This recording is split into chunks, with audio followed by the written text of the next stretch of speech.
জুমার সালাতের পূর্বে এবং পরে সুন্নাত সংক্রান্ত।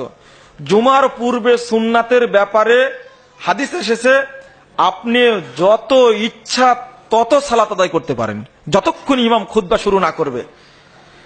আর জুমার পরে কেবলমাত্র 4 রাকাত অথবা 2, তারপরে 4 রাকাত একসঙ্গে। আবারও ঘুরে বলি, জুমার পূর্বে নির্ধারিত কোনো সুন্নাত নেই। যখন মসজিদে যাবেন তখন থেকে নিয়ে খুতবার আগ পর্যন্ত যত সালাত আদায় করার সুযোগ পাবেন তত করবেন, অনির্ধারিত।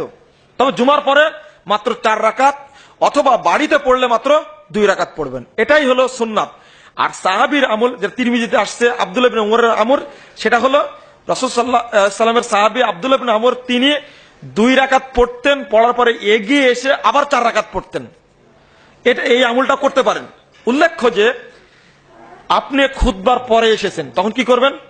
আপনি সহিহ মুসলিম কয়েকটা হাদিস বর্ণিত হয়েছে, এক নাগাড়ে 287 পৃষ্ঠা। যখন খুতবা দেওয়া অবস্থায় আপনি মসজিদে ঢুকবেন, অবশ্যই 2 রাকাত পড়ে ঢুকতে হবে। আপনি সরাসরি মসজিদে গিয়ে বসতে পারবেন না, সেই অনুমোদনটা আপনার নেই।